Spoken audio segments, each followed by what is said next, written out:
गौतम बुद्ध नगर Lok Sabha seat पर 11 अप्रैल को पहले चरण में चुनाव होने हैं, जिसमें 13 प्रत्याशी चुनाव मैदान में आमने सामने होंगे।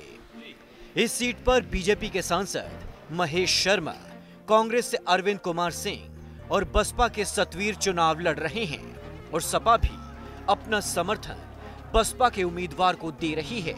वहीं बाकी के 10 उम्मीदवार पहली बार चुनाव लड़ रहे हैं और बेहद गरीब परिवारों से हैं। गौतम बुद्ध नगर सीट पर 37 साल के आर्मी से रिटायर्ड कमांडो अशोक कुमार ने भी 17 साल देश की सेवा करने के बाद अब देश को बदलने की ठानी है।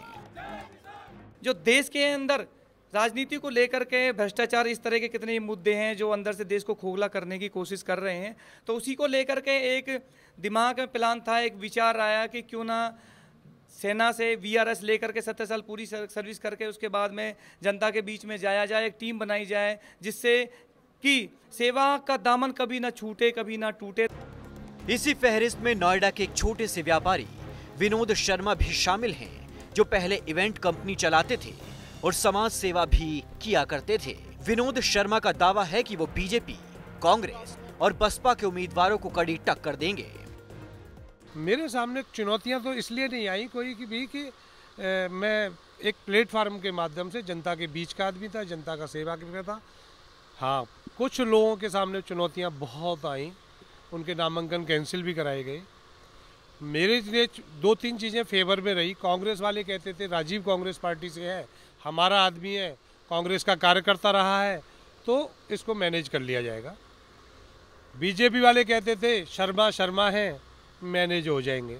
लेकिन किसी को ये अंदाज़ा नहीं था, मेरे विपक्षी पार्टियों को, कि मैं इतने बड़े पैमाने पे, इतनी चुनौती के साथ, इतने भारी बहुमत के साथ जीतने वाला हूँ और अच्छी टक्कर देने वाला हूँ दोनों ही लोगों को, दोनों ही बड़ी पार्टियों को मैं अच्छी टक्कर देने वाला हूँ। चुनावी मैदान में इस बार नोएडा के एक प्रोफेसर भी अपना दमखम दिखाते नजर आएंगे और इस चुनाव में उनकी मदद न सिर्फ उनके अपने लोग कर रहे हैं, बल्कि चंदा इकट्ठा करके उनके स्टूडेंट्स भी उनकी आर्थिक तौर पर सहायता कर रहे हैं। आज यदि हमारा कोई संगठन नहीं होगा तो हम अपनी बात कैसे देश की सबसे बड़ी पंचायत में कह पाएंगे। तो इस महायज्ञ में, क्योंकि जो जहाँ पर पवित्र संविधान लिखा जाता है, नियम और कानून बनते हैं, वहाँ जाकर के योग्य व्यक्ति की आज ज़रूरत है। जो योग्यता नहीं रखते हैं, या तो उनके पास में हमारे सिर पर ऐसे प्रतिनिधियों को थोप दिया जाता है हमेशा, या तो उनके पास में धन बहुत है या बलवान है, किसी ना किसी कारण से उनको थोप दिया जाता है और वो पूरे 5 वर्ष क्षेत्र में आकर के बेरोजगारों की, ना तो बेरोजगारों को देखते हैं, ना किसानों को देखते हैं, ना गरीबों को देखते हैं। अब देखना होगा कि जनता के बीच से निकले इन साधारण परिवारों के प्रत्याशियों को आम जनता किस रूप में अपनाती है।